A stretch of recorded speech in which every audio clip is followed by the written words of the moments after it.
निकाल करके प्रचारित करता है। आज मैं हर बूथ कार्यकर्ता को एक जिम्मेदारी देता हूं। आप ये तय कर लें और मैं सभी बूथ के कार्यकर्ताओं से आग्रह करूंगा कि हर बूथ का कार्यकर्ता कम से कम 10 परिवारों के साथ चुनाव तक घनिष्ठ संबंध बनाएगा। अगर एक एक कार्यकर्ता 10-10 परिवार को लेकर बैठ जाए बूथ में, आप कल्पना कर सकते हैं उस बूथ की ताकत कितनी बढ़ जाएगी। उन्हें सरकारी योजनाओं से जोड़ेंगे, उन तक सरकार द्वारा किए गए कामकाज की सही और नियमित जानकारी पहुंचाएंगे।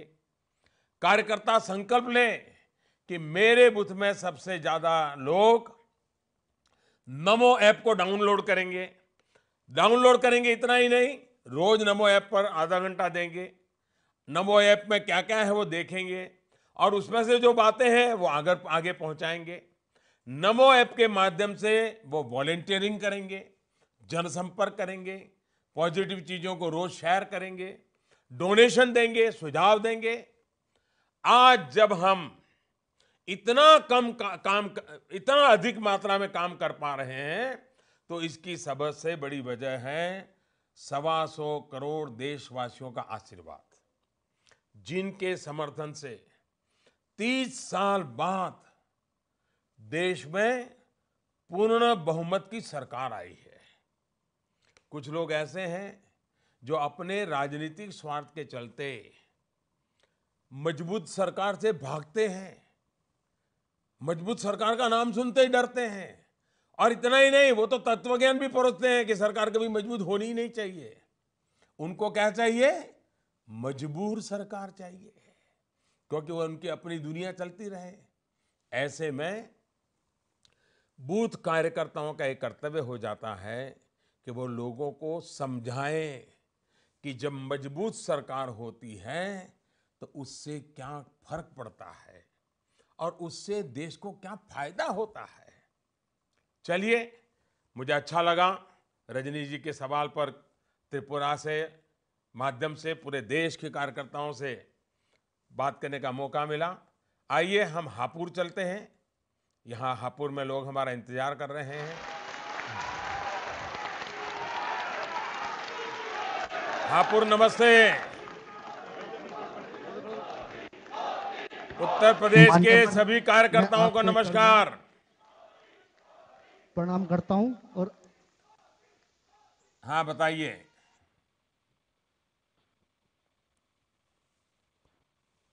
मान्यवर, आपने जो उत्तर प्रदेश में विकास कार्य किए हैं, मैं आपका उत्तर प्रदेश की तरफ से आभार व्यक्त करता हूं। आपसे विश्वास कर चाहता हूं कि आपका हाथ हमारे हाथ सर पर ऐसी ही रहे। आपसे मुझे एक प्रश्न चाहिए। 2014 में जो हमने वादे किए थे, 2019 में हमने पूरे किए, लेकिन इस आधार पर आप हमें यहां से किस दिशा में ले जाएंगे, ये जानना चाहता हूं। हम इस आधार पर और क्या कर रहे हैं, ये मेरे से आपसे प्रश्न है। धन्यवाद महेश जी, बैठिए। देखिए, मैं बात करने से पहले महेश जी आपको ही अपने परिवार की पुरानी चीजों की ओर ले जाता हूं। आपको पुराने किस्से याद करा दो। बैठिए आप महेश जी, बैठिए। महेश जी बैठिए। अब आप सोचिए, आपको तुरंत ध्यान में आएगा मैं क्या कह रहा हूं। जब पहली बार आपके घर में ब्लैक एंड व्हाइट टीवी खरीदी गई होगी, तब आपको अपने घर में टीवी देखने की कितनी बेचैनी रही होगी। लेकिन जब समय बीतता गया तो फिर आपको कलर टीवी की आवश्यकता महसूस हुई होगी। ठीक इसी प्रकार का अंतर 2014 और 2019 के कालखंड का है। 2014 से 2019 ये एक प्रकार से आवश्यकताओं को पूरा करने का समय था, लेकिन 2019 से आगे आवश्यकताओं से बात बनने वाली नहीं है। ये समय होगा आकांक्षाओं को पूरा करने का। और मैं इस बात को मानता हूं कि 2014 से 2019 अगर आवश्यकताओं की पूर्ति का काल था, तो 2019 से 2024 आकांक्षाओं की पूर्ति का काल है। 2014 से 2019 बुनियादी जरूरतों को हर घर पहुंचाने का समय था, जबकि 2019 से 2024 आगे तेज उन्नति के लिए उड़ान भरने का अवसर है। 2014 से 2019 का समय फ्रेजाइल 5 से बाहर निकलने की मशक्कत थी, जबकि 2019 से 24 आगे विश्व की टॉप 5 अर्थव्यवस्थाओं में शामिल होने का अवसर है। 2014 से 2019 की ये यात्रा निराशा से आशा, आवश्यकता से आकांक्षा, संकल्प से सिद्धि की ओर ले जाने वाली है। 2014 से पहले भारत में एक ऐसी सरकार थी जो भ्रष्टाचार में डूबी हुई थी। देश में पॉलिसी पैरालिसिस था। देश को भ्रष्टाचार मुक्त, मजबूत और निर्भीकता से निर्णय लेने वाली सरकार की आवश्यकता थी, और हमने ऐसी सरकार दी है। 2014 से पहले देश का आम आदमी आसमान छूती महंगाई से परेशान था। हमने इससे निजात दिलाने का वादा किया और महंगाई को 2-3% के आसपास ला करके रख दिया। साथियों, हमें इस बात की खुशी है कि 2014 से पहले देश जिन चीजों की आवश्यकताएं महसूस कर रहा था, हमने 125 करोड़ देशवासियों की मदद से उन आवश्यकताओं को पूरा करने के लिए कोई कसर नहीं छोड़ी, पूरी मेहनत की है।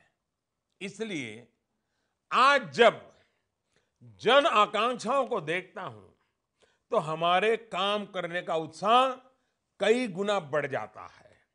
और इसलिए मैं स्पष्ट कहता हूं कि 2014 का चुनाव देश की आवश्यकताओं को पूरा करने के लिए जनमत था, और 2019 का चुनाव भारत के जन जन की आकांक्षाओं को पूरा करने के लिए जनमत होने वाला है। बीते 5 वर्षों में देश में किस तरह का बदलाव आया है, वो हम सबके सामने है।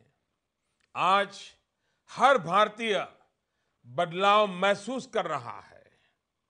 अब इन 5 सालों में ही जब इतना कुछ हुआ है, तो सोचिए अगली बार जब हम देश की सेवा करने का फिर मौका मिलेगा, और मुझे विश्वास है मिलने वाला है, तो हम इस मजबूत इमारत को और कितना आलीशान और कितना भव्य बनाएंगे। साथियों, ये सब तब संभव है जब आज जो विकास की दिशा और रफ्तार है, उसको न केवल मेंटेन रखा जाए, बल्कि उसको और गति बढ़ाई जाए। आप सबको याद होगा कि अटल जी के नेतृत्व में एनडीए सरकार ने कई बड़े कार्य किए थे, लेकिन 2004 में वाजपेयी जी की सरकार गई तो सबका सब ठप हो गया। उनकी सारी मेहनत पानी में चली गई, ऊपर से देश को पीछे खींचा गया। फिर से एक बार भ्रष्टाचार जारी रह सके इसलिए आधार को अटकाया गया। कमीशन खोरी के लिए देश की सुरक्षा को दांव पर और डिफेंस मॉडर्नाइजेशन को अटका दिया गया। राफेल डील को लटकाया गया। इंफ्रास्ट्रक्चर निर्माण की जो गति भारत ने पकड़ी थी, वो फिर से अटक गई। आर्थिक सुधार और मजबूत अर्थव्यवस्था बनाने की जो गति थी, वो भी अटक गई। दूर जाने की जरूरत नहीं है। अरे अभी हाल ही में जिन 3 राज्यों में भाजपा की सरकार नहीं बन पाई, वहां का हाल देख लीजिए। पहले से चल रही जन कल्याणकारी योजनाओं पर कैंची चलाई जा रही है। आयुष्मान भारत जैसी योजना को रोक दिया है। प्रधानमंत्री किसान सम्मान निधि योजना, जिसके तहत छोटे किसानों को 6,000 रुपये सालाना दिए जा रहे हैं, उसमें भी अड़ंगा लगाया जा रहा है। कई कांग्रेस शासित राज्यों ने तो अभी तक लाभार्थी किसानों की सूची ही नहीं भेजी है। आज हमारी सरकार सिंचाई से जुड़ी 99 परियोजनाओं पर तेजी से काम कर रही है, ताकि अन्नदाताओं को पानी की कमी ना हो। कई योजना पूरे होने की कगार पर है, लेकिन अगर 2019 में कोई चूक रह गई तो ये सब चीजें फिर से एक बार गड्ढे में चली जाएगी, क्योंकि उन्होंने यही हाल करके रखा था। हमारे आने से पहले भारत विश्व की 11वीं सबसे बड़ी अर्थव्यवस्था था। बीते 5 वर्षों में सरकार की नीतियों से हम 11 से कूद करके 6ठे नंबर पर पहुंच गए, 6ठी सबसे बड़ी इकोनॉमी बन गया है। हम भारत को जल्द से जल्द तीसरी सबसे बड़ी इकोनॉमी बनाना चाहते हैं, लेकिन जरा सी चूक से विकास की ये तेज धारा रुक सकती है। और अटल जी का हमें अनुभव है। हमने ईज ऑफ डूइंग बिजनेस की रैंकिंग में भारत को 142वें से 77वें स्थान पर पहुंचा दिया है। जरा सी चूक से फिर से ईज ऑफ करप्शन का बोलबाला हो जाएगा। आज डीबीटी के माध्यम से, डायरेक्ट बेनिफिट ट्रांसफर के माध्यम से सरकारी पैसों की लूट बंद हुई है। देशवासियों के हजारों लाखों करोड़ रुपए भ्रष्टाचार की भेंट चढ़ने से बचे हैं। जरा सी चूक हुई तो बिचौलियों की लूट फिर से शुरू हो जाएगी। जरा सी चूक भ्रष्टाचार के महायुग को वापस ला सकती है। कोयला घोटाला, 2G घोटाला, कॉमनवेल्थ घोटाला, किसी को देश अभी भूला नहीं है। आइए इस नए विश्वास के साथ नए क्षेत्र की ओर चलते हैं। आइए हम जमशेदपुर चलते हैं।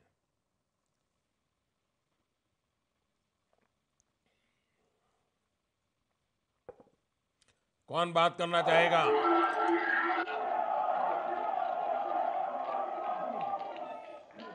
आदरणीय मोदी जी को मेरा नमस्कार।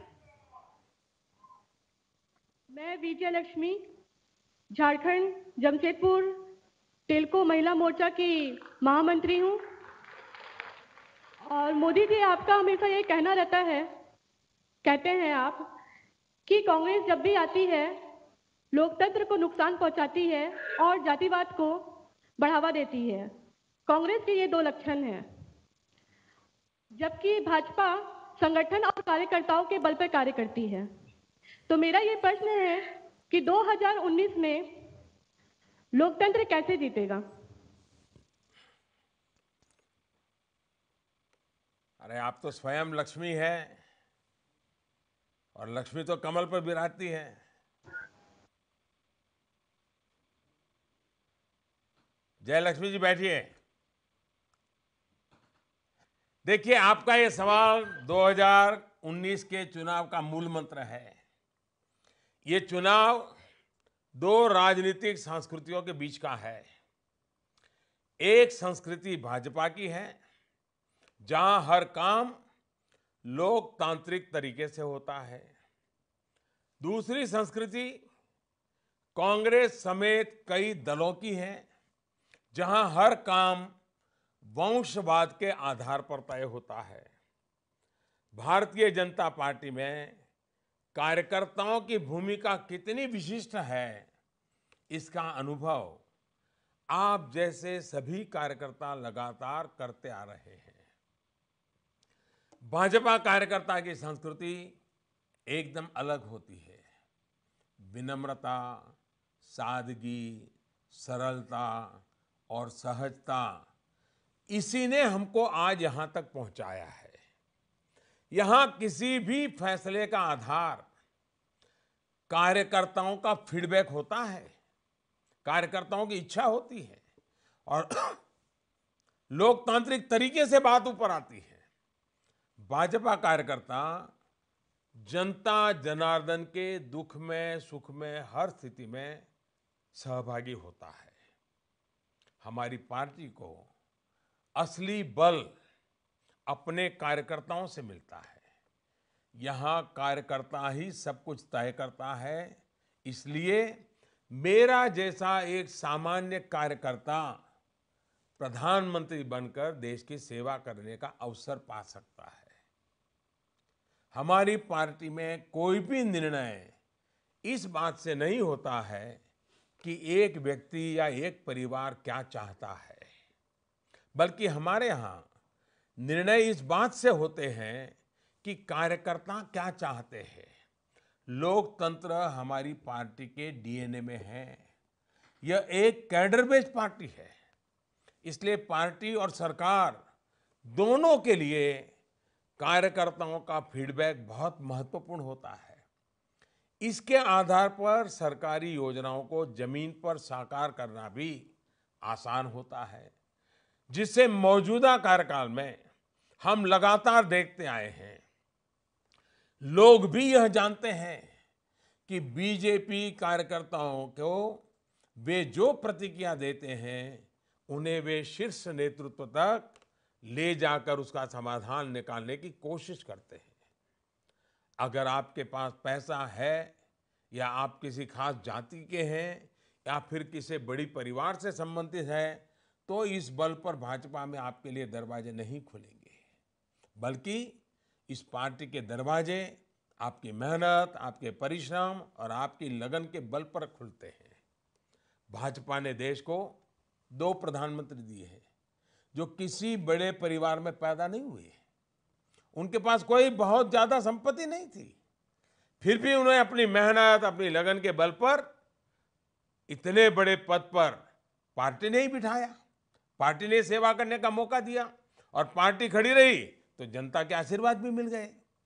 आज अगर भाजपा दुनिया का सबसे बड़ा राजनीतिक संगठन बन सका है तो इसकी सबसे बड़ी वजह पार्टी के भीतर का लोकतंत्र है और अपने कार्यकर्ताओं के इसी सामर्थ्य पर ही 2019 के लोकतंत्र का महापर्व भी भारतीय जनता पार्टी के नाम होने वाला है।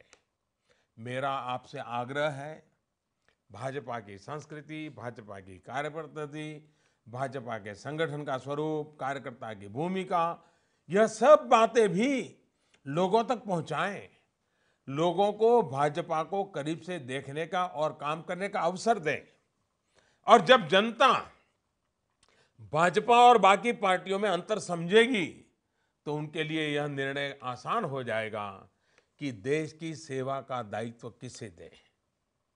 चलिए आइए अब जमशेदपुर से निकल करके हम साउथ की ओर चलते हैं, तमिलनाडु चलते हैं, कोयम्बटूर चलते हैं।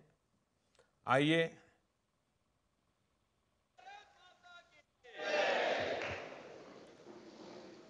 कोयम्बटूर वणक्कम।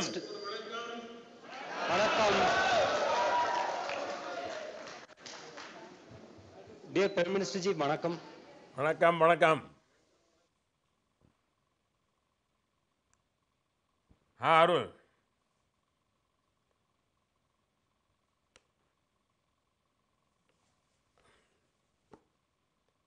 आपकी आवाज नहीं सुनाई दे रही है। बैठना है सभी लोग को। My name is Arul Murugan, Magasati Kendra in charge, Coimbatore, Singay Mandal. Dear ji, I would like to ask one question ji. How much confident are you about performance in South India? As usual, media is underestimating BJP.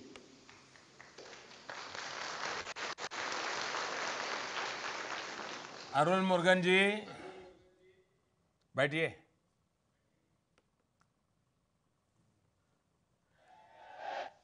मेरे लिए तो शिकायत ये होती है कि मोदी हमेशा confidence से भरे हुए होते हैं, तो शायद कॉन्फिडेंस मेरे स्वभाव का हिस्सा है। देखिए, मीडिया के हमारे मित्रों की एक फिक्स साइकिल है। चुनाव से पहले मीडिया के हमारे मित्र कहते हैं कि भाजपा के लिए यह चुनौती है, लेकिन हमें भी मीडिया को कोसने से ज्यादा इसे चुनौती के रूप में स्वीकार करना है। मीडिया का एक वर्ग और विपक्ष में हमारे मित्र भाजपा के बारे में बहुत कुछ फैलाते रहते हैं। उन्होंने कहा कि भाजपा दक्षिण में कभी भी सरकार नहीं बना सकती, लेकिन 2008 में हम कर्नाटक में सत्ता में आए और 2018 में भी हम सबसे बड़े पार्टी के रूप में राज्य में उभर करके आए हैं। आज हमने पिछले 5 सालों में 130 करोड़ भारतीयों के लिए समान मेहनत की है, चाहे उत्तर हो या दक्षिण हो, पूरब हो या पश्चिम हो। हमारी सरकार ने सबके लिए काम किया है और आज देश भर में ये दिख भी रहा है। और मेरा मानना है कि दक्षिण भारत में भी लोगों की विकास के प्रति चाहत उतनी ही है जितनी देश के दूसरे भाग में है। और जहां विकास के लिए आकांक्षा होगी, जाहिर सी बात है वहां भाजपा ही एकमात्र विकल्प होता है। और मैं आपको बताना चाहूंगा कि 1984 में जब हमारी केवल 2 सांसद जीत करके आए थे, तब उनमें से एक सांसद दक्षिण में आंध्र प्रदेश के थे। और आगामी चुनावों में अपने अच्छे प्रदर्शन को लेकर हम आश्वस्त हैं। कर्नाटक के लोग अब राज्य में चल रही अवसरवादी सरकार से तंग आ चुके हैं। कांग्रेस और जेडीएस के पास शासन का जनादेश नहीं था। अब वे राज्य के कल्याण के लिए काम नहीं कर रहे हैं, बल्कि उनके बीच में पोर्टफोलियो को लेकर लड़ाई चलती रहती है। वहां की सरकार किसानों को परेशान कर रही है। कर्नाटक के लोग, विशेषकर वहां के किसान 2008 से लेकर के 2013 तक के हमारे कार्यकाल के दौरान सरकार द्वारा किए गए कार्यों को आज भी याद करते हैं। तमिलनाडु में हमारा एक मजबूत संगठन बन चुका है। अब तो हमारा वहां बहुत ही सशक्त गठबंधन भी बन चुका है। लिहाजा तमिलनाडु में एनडीए को व्यापक सफलता मिलना इस बार तय है और इतिहास में सबसे बड़ी सफलता तमिलनाडु में 2019 के चुनाव में मिलने वाली है, ये मेरा पक्का विश्वास है। केरल के लोग, विशेष रूप से वहां के शिक्षित युवा, एलडीएफ और यूडीएफ से तंग आ चुके हैं। वे भाजपा को एकमात्र विकल्प के रूप में देख रहे हैं जो केरल की संस्कृति की रक्षा कर सकती है। वहां समाज के कई प्रबुद्ध लोग भाजपा से जुड़े हैं। हमें तेलंगाना में भी अपने अच्छे प्रदर्शन की उम्मीद है। आंध्र प्रदेश के मेरे भाइयों बहनों में कांग्रेस और टीडीपी को लेकर बहुत गुस्सा है। वहां जितने भी लोग हैं, एक ने राज्य को विभाजित किया और दूसरे ने इसको तबाह किया। वहां तीनों जो खिलाड़ी हैं, एक प्रकार से विकास के बारे में न सोचकर अपने अपने वंशों के विकास के बारे में सोच रहे हैं। आप कल्पना कर सकते हैं कि आज वहां के नेता, एक जमाने में एनटीआर, उनके साथ जीने के लिए रास्ते खोज रहे हैं। जिस कांग्रेस ने तेलुगु गौरव का अपमान किया, उनके पैर पकड़ने पड़ रहे हैं, तो कितनी मजबूरियां होगी। और इसलिए आप विश्वास कीजिए कि साउथ में भी लोगों को ईमानदारी चाहिए, ईमानदार लोग चाहिए, ईमानदार दल चाहिए, ईमानदार सरकार चाहिए। और यही मुद्दे हैं जो आंध्र के अंदर पूरी ताकत से उभर करके आने वाले हैं। आंध्र की जनता ईमानदारी को पसंद करेगी, ये मेरा पक्का विश्वास है। अपने काम पर ध्यान दें और हम पूरे देश की तरह साउथ में भी अच्छा प्रदर्शन करेंगे। आइए अब हम झारग्राम चलते हैं।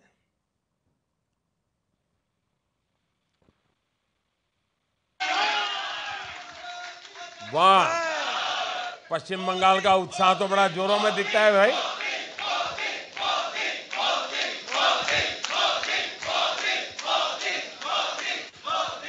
हाँ, पश्चिम बंगाल की ताकत तो देश देख रहा है। और मैं पश्चिम बंगाल के कार्यकर्ताओं का बहुत बहुत अभिनंदन करता हूं। और आप जिस प्रकार के संकटों को झेल करके काम कर रहे हैं, लोकतंत्र की रक्षा के लिए जिस प्रकार से आप मुसीबतें झेल रहे हैं, देश के कोने कोने में जब इसका पता चलेगा तो पश्चिम बंगाल के कार्यकर्ताओं के सामने हमारा सर झुकेगा, क्योंकि मैं जानता हूं आप कितनी मेहनत करते हैं, मैं जानता हूं कितनी तकलीफें झेलते हैं, मैं जानता हूं। और इसलिए पश्चिम बंगाल के हमारे कार्यकर्ता तो अनेक अनेक अभिनंदन के अधिकार है। आइए बताइए झारग्राम क्या कह रहा है। नमस्ते प्रधानमंत्री जी। नमस्ते। मैं गौरव राज कोंडू झारग्राम जिला से गोपीवल्लभपुर बूथ का एक साधारण बूथ कार्यकर्ता हूं। सबसे पहले भारतीय सेना द्वारा जो पाकिस्तान में एयर स्ट्राइक किया गया, उसके लिए भारतीय सेना और आपको बहुत बधाई देता हूं। मेरा सवाल ये है कि क्या 2019 में देश भर में महागठबंधन का कोई असर होता दिख रहा है? देखिए, एक तो ये महामिलावट है, ये महागठबंधन बोलना ही बंद कर दीजिए। देखिए, महामिलावट के प्रभाव के बारे में पूछने से पहले आइए समझते हैं कि इस महामिलावट को आगे क्यों किया जा रहा है। बैठिए गौरव, बैठिए आप। हकीकत तो यह है कि खुद का अस्तित्व बचाने के लिए कांग्रेस छोटे छोटे दलों के कंधे पर सवार होने के लिए रास्ते खोज रही है। छोटे छोटे दलों की बिखरी हुई ताकत के भरोसे वो फिर से अपना जिंदगी ढूंढ रही हैं। ये मिलावट कांग्रेस की सरकार बनाने के लिए नहीं है, आप समझ लीजिए। ये पूरी कोशिश, ये पूरा मिलावट जो चल रहा है, वो सिर्फ कांग्रेस को जीवित रखने के लिए है, कांग्रेस को अस्तित्व को बचाने के लिए है। कांग्रेस जो एक समय पंचायत से लेकर के पार्लियामेंट उसी का झंडा फहरता था, पार्लियामेंट में 400 सीटें हुआ करती थी, आज उन्हें ऑक्सीजन की जरूरत पड़ रही है। सांस लेने की ताकत नहीं उनकी, इसलिए वे अन्य दल के नेताओं को साथ लाने के लिए जितना झुकना पड़े, जो करना पड़े कर रहे हैं। क्या आप जानते हैं कि 98-99 में पंचमढ़ी में कांग्रेस का एक बहुत बड़ा सम्मेलन, बहुत चर्चित सम्मेलन है, उनका कॉन्क्लेव हुआ था। उसमें उन्होंने एक प्रस्ताव पारित किया था। उस प्रस्ताव में उनका घमंड साफ झलक रहा था। उन्होंने कहा था कि हमें किसी सहयोगी की जरूरत नहीं है, हम अकेले ही ठीक है, एकला चालो रे से लेकर हम साथ साथ हैं। यह कांग्रेस की मजबूरी की कहानी है। लेकिन देश की जनता समझदार है। यह महामिलावट तेल और पानी का मेल है। तेल और पानी के मेल से क्या होता है, इसके बाद न तो तेल किसी के काम आता है और न ही पानी किसी के काम आता है। ये महामिलावट का भी ऐसा ही है। साथ ही इस महामिलावट का हिस्सा कौन है, कौन लोग हैं उसमें? वो जो कभी एक दूसरे से आंख नहीं मिलाते थे, आज वे कंधे से कंधा मिला करके साझा मंच करने के लिए कोशिश कर रहे हैं। याद करें, जरा याद करिए, सपा के लोगों ने मायावती जी के साथ कैसा व्यवहार किया था। याद करें कि वामपंथियों ने ममता दीदी के साथ कैसा व्यवहार किया था और ममता दीदी ने वामपंथियों के साथ कैसा व्यवहार किया था। याद करें कि यूडीएफ और एलडीएफ में कितनी लड़ाइयां चल रही है। याद करें कैसे कांग्रेस ने देवगौड़ा जी को अपमानित किया था। याद करें शरद राव पवार ने कांग्रेस क्यों छोड़ी थी। और आज भी जब भी मौका मिलेगा, यह दल फिर वही दोहराने वाले हैं, बस मौके का इंतजार है। आज इन दलों को लगता है कि वे एक साथ आएंगे और लोग यह सब भूल जाएंगे। देश की जनता को मूर्ख मत मानिए। यह महामिलावट, आप जानते हैं कि मिलावटी चीज सेहत के लिए कितनी खराब होती है, और यह महामिलावट तो देश को आईसीयू में डाल सकती है। इस महामिलावट का टीवी स्क्रीन पर बड़ा प्रभाव देखा जा सकता है, लेकिन लोगों के दिलों में इसका कोई प्रभाव नहीं है, क्योंकि लोग जानते हैं कि ये महामिलावट अवसरवादी, वंशवादी और भ्रष्ट लोगों का एक मिलन समारंभ है। बचने के रास्ते सब खोज रहे हैं। लोग जानते हैं कि ऐसी मिलावट से न तो देश मजबूत रहता है और न ही देश में स्थिरता रहती है, जिसकी किसी भी देश की प्रगति में सबसे ज्यादा आवश्यकता होती है। आइए मंगलदोई चलते हैं। कौन बात करना चाहेंगे?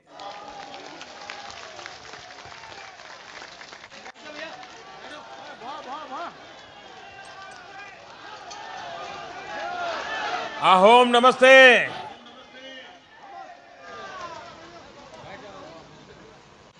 कौन बात करेंगे? माननीय प्रधानमंत्री नरेंद्र मोदी जी को सारा आसाम वासियों के तरफ से नमस्कार। नमस्कार। आज मेरा भारत गर्व है। आप अंतर्राष्ट्रीय स्तर पे मेरा भारत का सम्मान ऊंचा किया है, पाकिस्तान के ऊपर दबाव तैयार करके। धन्यवाद मोदी जी। मैं बीकी शाह, आसाम के दरंग डिस्ट्रिक्ट से हूँ, एक मंडल प्रेसिडेंट। मोदी जी, आपसे सवाल है। आप सबको पता है 2014 का जो इलेक्शन था, सोशल मीडिया का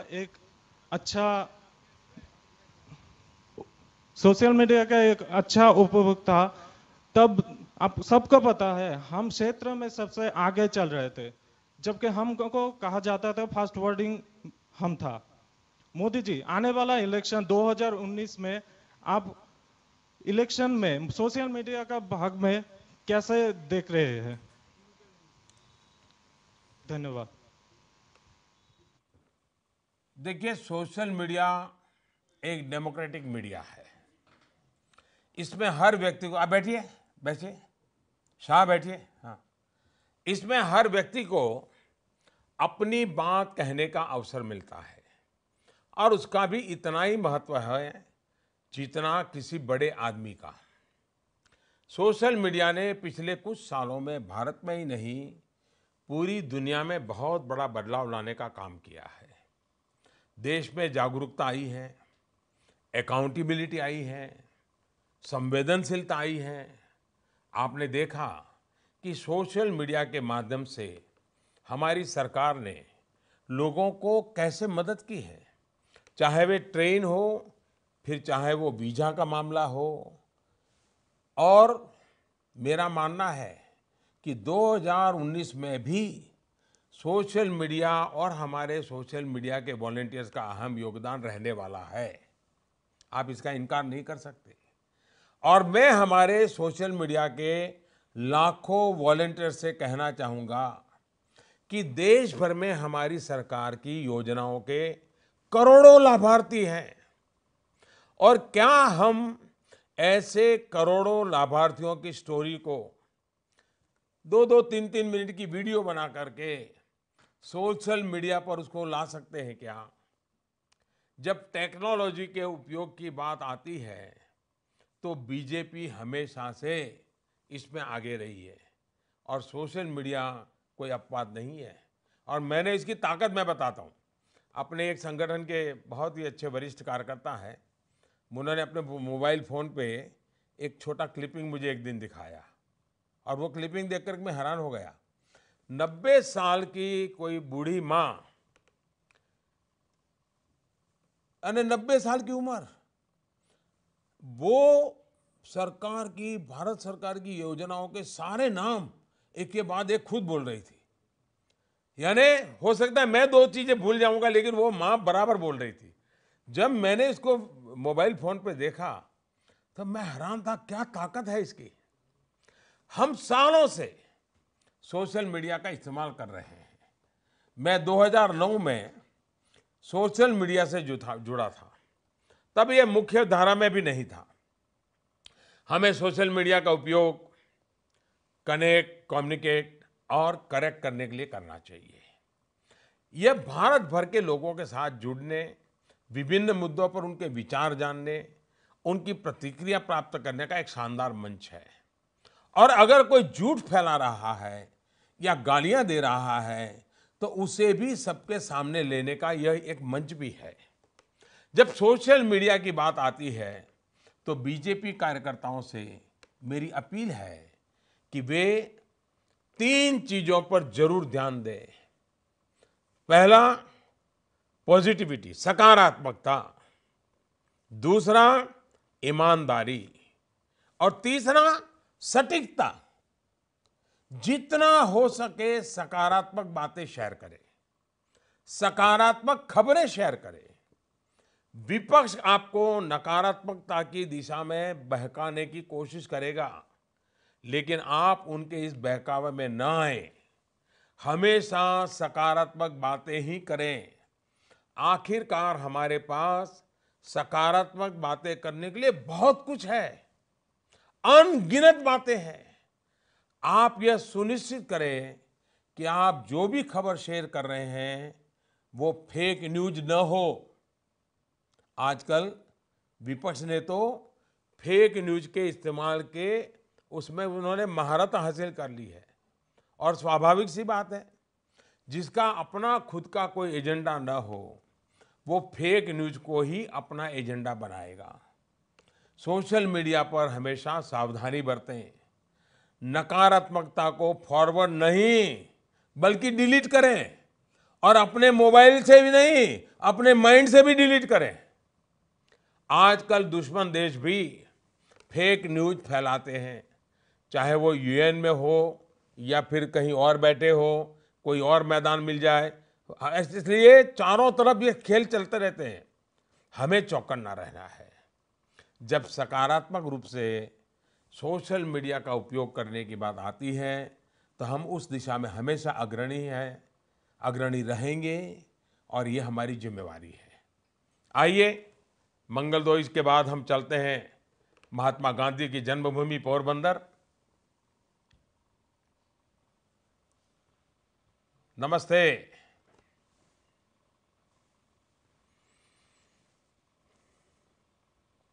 बताइए कौन पूछेगा? नमस्ते। हेलो, नमस्ते प्रधानमंत्री जी। नमस्ते। मैं पोरबंदर मंडल से मंडल अध्यक्ष महेंद्र से बात कर रहा हूं। मैं आपसे ये जानना चाहता हूं कि पहले नोटबंदी हुई, तब मध्यम वर्ग को डराया गया, फिर जीएसटी आया तो ये कहकर मध्यम वर्ग को भड़काया गया कि इससे मध्यम वर्ग को बहुत बड़ी मार पड़ी है। पिछले कुछ समय से हम देख रहे हैं कि न केवल मध्यम वर्ग को उत्साह बढ़ रहा है, बल्कि इसमें नियो मिडिल क्लास के लोग भी बहुत उत्साह से जुड़ रहे हैं। इससे आप कैसे देख रहे हैं? देखिए, बैठिए महेंद्र जी, बैठिए।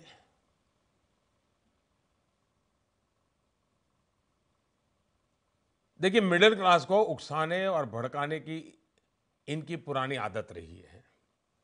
लेकिन आपने देखा होगा कि नोटबंदी के कुछ ही महीने बाद उत्तर प्रदेश में चुनाव हुए, जहां मिडिल क्लास समेत पूरी जनता का हमें भरपूर आशीर्वाद मिला। इसी प्रकार जीएसटी लागू होने के कुछ महीने बाद गुजरात में चुनाव हुए, वहां भी हमारी सरकार बनी। व्यापारियों के गढ़ सूरत में हमें अभूतपूर्व सफलता हासिल हुई। निश्चित रूप से ये सफलताएं हमें मध्यम वर्ग और व्यापारियों के आशीर्वाद से मिली है। मध्यम वर्ग देश की अर्थव्यवस्था में बड़ी भूमिका निभाता है। सही मायने में यह वर्ग देश की रीढ़ है। मध्यम वर्ग देश के लिए बहुत कुछ करता है, बदले में उसे बहुत कुछ नहीं चाहिए, लेकिन इसके बाद भी वो दशकों तक उपेक्षित रहा। परंतु हमने इस स्थिति को बदलने का निश्चय किया है।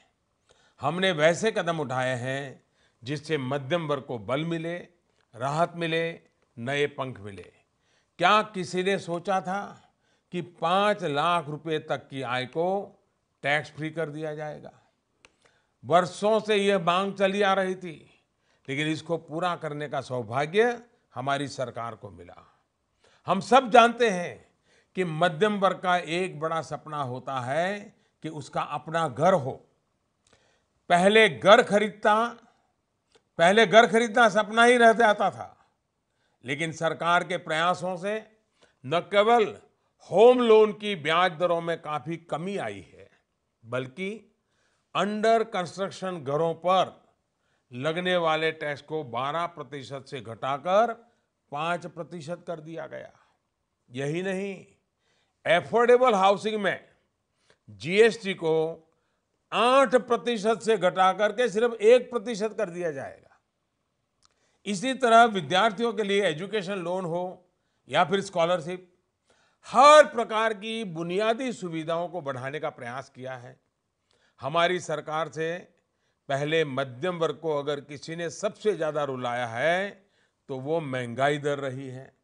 लेकिन देखिए, जो महंगाई दर कभी डबल डिजिट में पहुंच गई थी, वो आज न सिर्फ काफी कम है बल्कि नियंत्रण में है।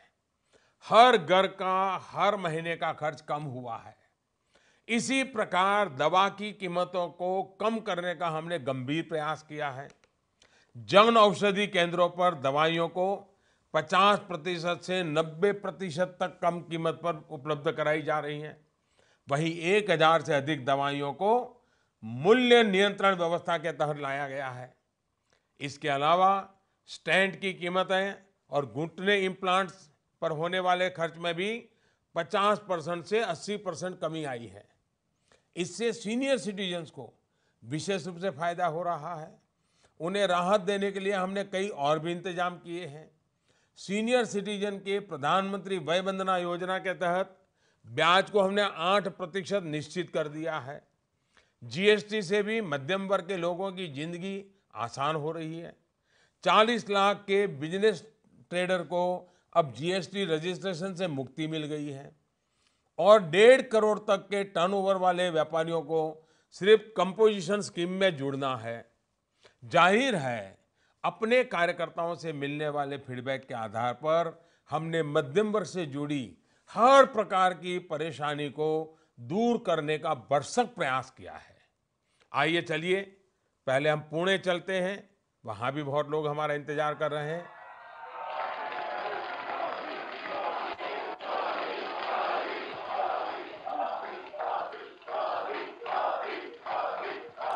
नमस्ते पुणे। हाँ बोलिए। नमस्ते सर। नमस्ते। पूना से रानी भोसले, बूथ समिति प्रमुख और कॉरपोरेटर भी हूँ। सर, हम सबने आपको कुंभ के सफाई कर्मचारियों के पैरों को धोते हुए देखा और पूरा परिवार भावुक हो गया। सर, हमें ये दिक्कत है कि अपनी सरकार इतना अच्छा काम कर रही है, तो ये सब हम कैसे याद रखें, हम भूल जाते हैं। और कार्यकर्ता भी लोगों को ये कैसे समझाए, जैसे पंतप्रधान किसान योजना है, आर्थिक निकष पे जो आरक्षण लागू हुआ है, 5 लाख टैक्स पर जो फ्री आपने किया है, और सबसे ऐतिहासिक अब जो निर्णय लिया है कि पाकिस्तान में एयर स्ट्राइक। सर, ये अगर दूसरी सरकार होती तो 2 दशकों तक ये नहीं कर पाती थी। तो ये सब आप सर इतने जल्दी कैसे कर पाते हैं, बस यही पूछना है। सबसे पहले तो आपने कुंभ मेले को याद किया, और कुंभ मेला इस बार, आप बैठिए रानी जी, बैठिए। इस बार पूरी दुनिया में कुंभ मेले की एक चर्चा हो रही है स्वच्छता के संबंध में। तो मैं कुंभ में स्नान करने गया था, तो मेरा मन कर गया कि जिन सफाई कामदारों ने,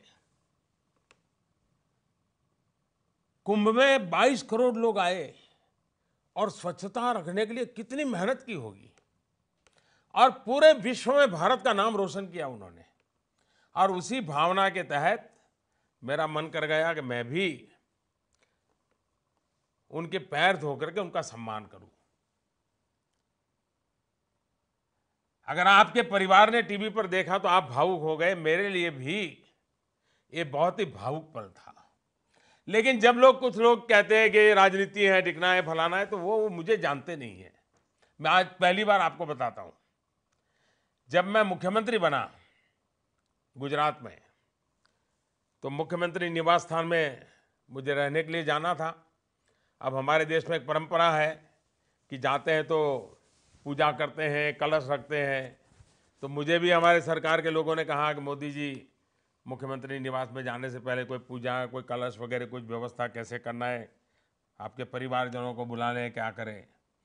तो मैंने उनको सीधा सीधा कहा, देखो भाई, एक काम करो, सरकार में चौथे वर्ग में काम करने वाला कोई प्यून हो और दलित हो और उसकी बेटी हो, उस बेटी को बुलाओ और उसी के हाथ से आप प्रधानमंत्री के और मुख्यमंत्री के निवास स्थान का कलश रखिए और वही मेरे लिए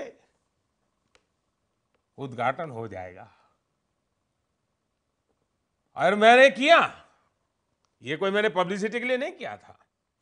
तो ये संस्कार, ये भावना, ये कोई सिर्फ मैंने इस बार पैर धोए इसलिए है नहीं, मेरे संस्कार में पड़ी हुई है।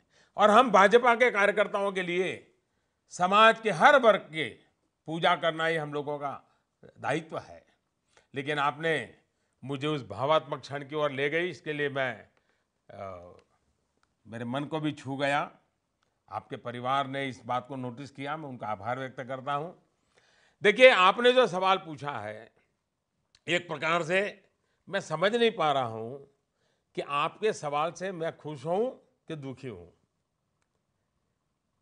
मैं सोच ही नहीं पा रहा हूं, क्योंकि खुश इसलिए कि हमारी सरकार ने इतना काम किया कि आपके लिए उन्हें याद रखना आसान नहीं रहा। दुखी इसलिए कि अगर आप ही योजनाओं को याद नहीं रखेंगे तो फिर हर घर अभियान कौन पहुंचाएगा। वैसे ये सवाल आपने महत्वपूर्ण पूछा है रानी जी। जब हमने इतना काम किया है तो उसे जनता तक सही तरीके से पहुंचाना भी हमारा दायित्व है। इसके लिए एक अच्छा उपाय ये हो सकता है कि हम अपनी उपलब्धियों और योजनाओं को अलग अलग तरह से क्लब करें और उन्हें इंटरेस्टिंग तरीके से बताएं। सबसे पहले आप सभी योजनाओं का चार्ट बना लें, फिर उसे कई प्रकार से बांट सकते हैं। जैसे एक तरीका ये हो सकता है कि योजनाओं की 1 से लेकर 100 तक की लिस्ट बना लें। एक और तरीका ये हो सकता है कि A to Z अल्फाबेट के अनुसार योजनाओं की सूची बना लें। जैसे A से आयुष्मान भारत, B से बेटी बचाओ बेटी पढ़ाओ। ऐसा करते हुए योजनाओं को अल्फाबेटिकल चार्ट बना सकते हैं ताकि उन्हें आप आसानी से बता सकें। यही नहीं, योजनाओं के नाम पर गीत या कविता भी आप रचना कर सकते हैं। इसके अलावा किसानों के लिए किए गए काम, दलितों के लिए किए गए काम, आदिवासियों के लिए किए गए काम, बहनों के लिए किए गए काम, यानी समाज के भिन्न भिन्न तबके के लिए, गांव के लिए किया हुआ काम, शहर के लिए किया हुआ काम। मुझे लगता है कि लोगों तक अपनी बात पहुंचाने का ये सबसे बड़ा आसान और सहज तरीका होगा। अगर आपने इन तरीकों को आजमाया तो आपका आत्मविश्वास बढ़ेगा। साथ ही जब आप जनता जनार्दन के बीच पहुंचेंगे तो आप उनके परेशानियों को चुटकी में हल कर पाएंगे। आपने जो काम पिछले 2 महीनों में गिनाए हैं, ये भले ही आपको लग रहा है कि ये सब 2 महीनों में हुआ है, लेकिन मैं आपको बताना चाहूंगा कि ये सारी चीजों की नींव पिछले 5 सालों में कोई समय ऐसा नहीं है कि उसको हमने आगे न बढ़ाया हो। 5 वर्षों में हमने जो मेहनत की है उसका तो ये सिर्फ एक ट्रेलर है। ये ट्रेलर दर्शाता है कि हमारी मेहनत सॉलिड थी, हमारा परिश्रम सही दिशा में था और लोक कल्याण के लिए हमारी प्रतिबद्धता सर्वोपरि थी। 5 साल के भीतर जब हम ये सब कर पाए हैं तो आप सोचिए, जब हमें अगली बार सेवा करने का मौका मिलेगा तो हम देशवासियों के लिए और क्या क्या कर सकते हैं। लेकिन मैं अपनी बात एक कविता की कुछ पंक्तियों से आज पूरी करना चाहता हूं। उस कविता में आज आपको सुनाना चाहता हूं। थोड़ा समय लूंगा लेकिन सुनिए। बरसों से था घना अंधेरा, बरसों से था घना अंधेरा, अब जाके भोर दिखी है। उन्नति की हवा चली है, उम्मीदों की धूप खिली है। देश चल पड़ा है प्रगति पथ पे, देश चल पड़ा है प्रगति पथ पे। बस यूं ही चलते रहना है, बस यूं ही चलते रहना है। बहुत कुछ मजबूत किया है, बहुत कुछ मजबूत किया है, बहुत कुछ मजबूत करना है। बहुत कुछ मजबूत किया है, बहुत कुछ मजबूत करना है। गली गली में पक्की सड़कें, गांव गांव में बिजली है। गली गली में पक्की सड़कें, गांव गांव में बिजली है। घर घर में है गैस का चूल्हा और युवा अपने जोश में है। घर घर में है गैस का चूल्हा और युवा अपने जोश में है। देश ने करवट बदली है, देश ने करवट बदली है। ये तो बस अंगड़ाई है, आगे और चढ़ाई है। प्रगति का दौर है, प्रगति का दौर है। ना रुकना है ना थकना है।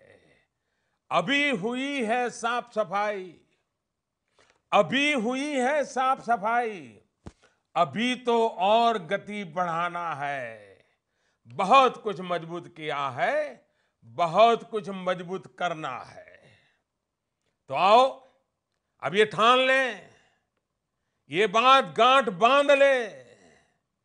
बड़ी मुश्किल से घूमा है प्रगति का पहिया, बड़ी मुश्किल से घूमा है प्रगति का पहिया।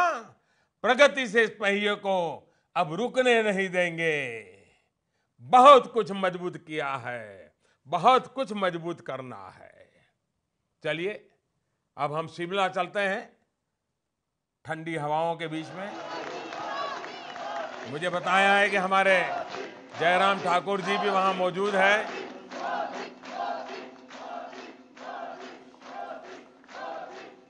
हिमाचल वासियों नमस्कार।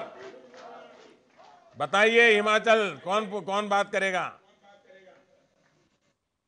आदरणीय श्री नरेंद्र मोदी जी, सबसे पहले मेरी और शिमला शहर की पूरी जनता की ओर से आपको कोटि कोटि प्रणाम।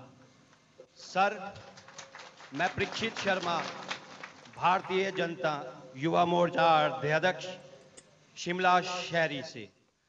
सर, मेरा प्रश्न आपसे यह है कि आपको क्या लगता है कि आपकी और आपकी सरकार की क्या लेगेसी होनी चाहिए? धन्यवाद। देखिए, हिमाचल तो एक प्रकार से मेरा घर बन गया था और हिमाचल वासियों के मिलता हूँ तो सारी पुरानी यादें उमड़ पड़ती हैं। और आपने जो सवाल पूछा वो सवाल भी तो दिल को छूने वाला है। लेकिन आप हिमाचल वासी मुझे भली भांति जानते हैं, मैं आपके बीच में कई वर्षों तक रहा हूँ। आप मुझे भली भांति जानते हैं, मेरे जीवन को जानते हैं। देखिए, मैं कभी नहीं चाहता कि मेरी कोई निजी विरासत या लीगेसी हो। इस देश के गरीब से गरीब व्यक्ति के घर में विकास का जो दीपक जला है वही मेरी लीगेसी है। हमने अन्नदाताओं के कल्याण के लिए बीज से बाजार तक जो सबसे अधिक प्रयास किए हैं, यही मेरी लीगेसी है। हमने पूरी ईमानदारी के साथ सरकार को न केवल चलाया बल्कि तेजी से विकास कार्य किए, यही हमारी लीगेसी है। गांव, गरीब, शोषित, वंचित, आदिवासी के उत्थान को हमने सर्वोपरि रखा, यही हम सबकी लीगेसी है। 70 साल बाद 18,000 गांव रोशन हुए, इससे बड़ी लीगेसी क्या चाहिए? करोड़ों महिलाओं को धुएं की भरी जिंदगी से मुक्ति मिल जाए, उस मां के चेहरे पर खुशी नजर आए, इससे बड़ी लीगेसी क्या हो सकती है?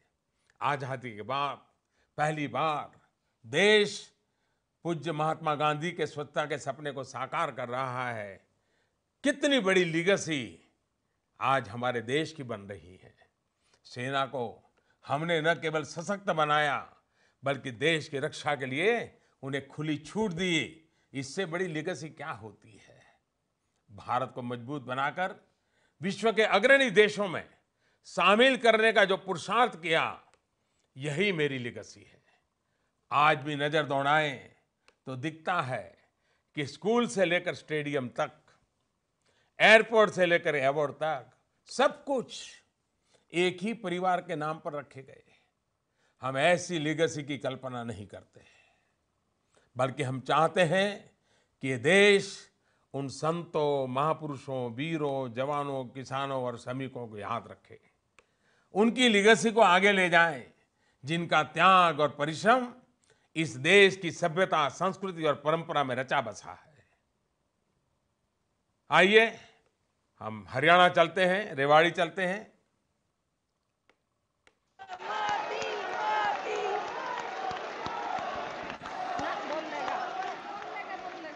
नमस्ते हरियाणा, नमस्ते रेवाड़ी। हमारे मुख्यमंत्री जी भी दिखाई दे रहे हैं। कौन पूछेगा? हाँ बताइए। आदरणीय मोदी जी, मेरे पूरे रेवाड़ी वासियों की तरफ से मैं सादर नमस्कार करती हूँ सर। नमस्ते सर, मैं मधु यादव, महिला मोर्चा मंडल अध्यक्ष। सर, मेरा आपसे क्वेश्चन है कि मैंने अब तक के जीवन में कई दशक देखे और कई सरकारें भी देखी, लेकिन आज जो पूरे भारत में विश्वास है वो मैंने पहले कभी नहीं देखा सर, वो कभी देखने को नहीं मिला। इसमें आपको क्या लगता है सर, ये सब कैसे हो रहा है? धन्यवाद सर। रेवाड़ी की धरती हो, वीरों की धरती, यहाँ की हर माँ वीर माँ होती है। यहाँ की हर माँ की कोख से वीर पैदा होते हैं। और इसलिए जब रेवाड़ी से, बैठिए मधु जी, बैठिए आप। और रेवाड़ी से जब कॉन्फिडेंस की बात निकलती है तो मुझे लगता है वो रेवाड़ी के स्वभाव का इच्छा है। देखिए, जब मन में इच्छा शक्ति हो, दृढ़ संकल्प हो, कुछ कर गुजरने का जज्बा हो, तो कुछ भी नामुमकिन नहीं है। जब सरकार के लिए जन जन तक का महत्व हो, जन सहभागिता को प्राथमिकता मिलती हो, तो कुछ भी नामुमकिन नहीं है। आपका सवाल बहुत स्वाभाविक है कि पहले भी सरकारें होती थी, कुछ न कुछ योजनाएं होती थी, लेकिन देश में कॉन्फिडेंस क्यों नहीं देखने को मिलता था। तो इस बारे में मैं यही कहना चाहूंगा कि जब सरकार का परिश्रम और 125 करोड़ देशवासियों का पुरुषार्थ मिलता है, तब देश का कॉन्फिडेंस का पूरी दुनिया के लिए एक मिसाल बन जाता है। आप देखिए, लोग वही है, सिस्टम वही है, अफसर वही है, दफ्तर वही है, लेकिन आज देश विकास के पथ पर कई गुना रफ्तार से आगे बढ़ रहा है। आज भारत की एक सच्ची तस्वीर दुनिया के सामने निकल करके आई है। जब हमें खुद पर कॉन्फिडेंस है तो दुनिया भी भारत को लेकर कॉन्फिडेंट। पहले भारत का चित्रण एक गरीब देश के रूप में किया जाता था, अब भारत को निवेश के लिए सबसे अच्छे डेस्टिनेशन के रूप में जाना जाता है। पहले भारत को सांप सपेरे का देश बताया जाता था, आज भारत साइंस, स्टार्टअप और सैटेलाइट के देश के रूप में जाना जाता है। पहले भारत का चित्रण देश की सड़कों पर फैले कचरे को दिखाने के लिए किया जाता था, आज भारत का चित्रण देश में स्वच्छता पर हो रही तरक्की को दिखाने के लिए किया जाता है। पहले भारत को अंधेरे के लिए जाना जाता था, अब भारत एलईडी रिवॉल्यूशन के लिए जाना जाता है। पहले फिल्में बनती थी कि भारत में कैसे अटैक्स हुए, अब फिल्में दिखाती हैं कि भारत ने कैसे उन अटैक्स का मुंह तोड़ जवाब दिया। पहले दुनिया भर में सिर्फ बैटमैन जैसे हीरो हुआ करते थे, अब दुनिया भर के लिए बाहुबली भी एक हीरो है। योग हो, चाहे मेक इन इंडिया हो, चाहे इंटरनेशनल सोलर अलायंस हो, भारत ने हर क्षेत्र में दुनिया को दिखाया है कि हम किसी से कम नहीं हैं। दोस्तों, आप सबसे मिलकर, आप सबसे बहुत अच्छा लगा। आप सबका उत्साह, आपकी ऊर्जा मुझे और मेहनत करने की प्रेरणा देता है। आप सबको देखकर मुझे भी वो समय याद आता है जब भी आप जैसा ही एक सामान्य कार्यकर्ता हुआ करता था। आप आज सब जो मेरे साथ जुड़े हैं, चाहे वो हजारों स्थानों से हो या फिर अपने घर, अपने मोबाइल से जुड़े हो, आपके लिए नमो ऐप पर एक खास व्यवस्था है। आप नमो ऐप पर जाइए और आपकी सेल्फी मेरे साथ अपलोड करिए और अपने परिवार और दोस्तों के साथ शेयर करिए। इस तरह से इस महासंवाद को और यादगार बनाते हैं। मैं फिर एक बार हमारे राष्ट्रीय अध्यक्ष अमित भाई शाह का, उनकी पूरी टीम का, प्रदेश की भारतीय जनता पार्टी के अध्यक्षों का, प्रदेश की सभी टीमों का और बूथ लेवल तक के कार्यकर्ताओं का आज हृदय से बहुत बहुत आभारी हूं कि मुझे करोड़ों की तादाद में हजारों स्थान पर एक साथ आप सबके साथ संवाद करने का अवसर मिला। और पहले भी मैंने कहा था कि देश विकास की यात्रा में रुकेगा नहीं, पहले से गति बढ़ाएगा। हमारा मकसद यही है कि समृद्धि की ओर देश को ले जाना है, उन्नति की ओर देश को ले जाना है। ये सारे प्रयास देश के लिए है, देश के उज्जवल भविष्य के लिए है और मेहनत करने में कोई कमी नहीं छोड़ेंगे। दौड़ेंगे, बहुत दौड़ेंगे, रुकना नहीं है। आइए फिर एक बार, मेरा बूथ सबसे मजबूत, इसी संकल्प को लेकर के चले। बहुत बहुत धन्यवाद आप सबका, बहुत बहुत धन्यवाद।